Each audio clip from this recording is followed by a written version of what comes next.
नाभिक आणि धोबी समाजाला एससी मधून आरक्षण द्या म्हणणाऱ्या लक्षाला आमचा इशारा आहे की आमच्या नादी लागायचं नाही।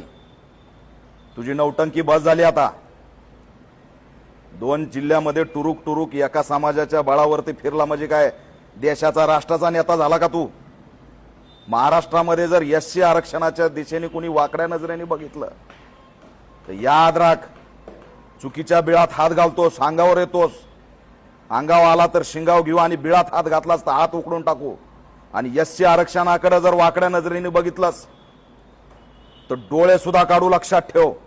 सिद्धनाथ महाराजची औलाद आहे, गळ्यात मडका आणि पाठीला झाडू भोगलेली औलाद आहे। मूळ आरक्षण डॉक्टर बाबासाहेब आंबेडकरांनी एससी एसटीला दिलं। 1978 1994 पासून या महाराष्ट्रामध्ये आरक्षणाचं भांडण सुरू आहे। त्यात कुठेही मागणी नव्हती। नव्या मागणीला जन्म घालतो, नवा पायंडा पाडतो, दंगल होत नाही म्हणून एससीला इन्व्हॉल्व करतो। कुणाची सुपारी घेऊन आणि कुणाची तळी उचलून हे भाषण करायला लागलाय।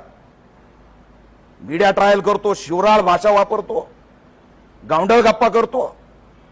अरे 4 भुरटे टकुचे घेऊन फिरला म्हणजे तू काय मोठा विद्वान गेला का लागून?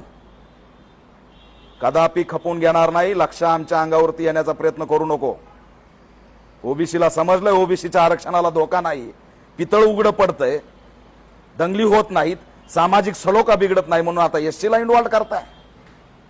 राज्य सरकारला, मुख्यमंत्र्यांना माझी मागणी आहे, मुख्यमंत्री साहेब, गृहमंत्री साहेब, हे योग्य नाही।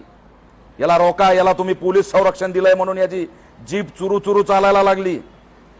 हे पोलीस संरक्षणात बसून काही बराळायला लागलाय।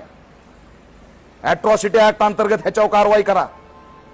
एससीच्या आरक्षणाला डिवचण्याचा प्रयत्न करतो। कदापि आम्ही खपून घेणार नाहीत। याचा बोलवता धनी हा नागपूरचा आहे। एससीच्या नेत्यांना मी आवाहन करतो, याचा पाठिंबा काढून घ्या।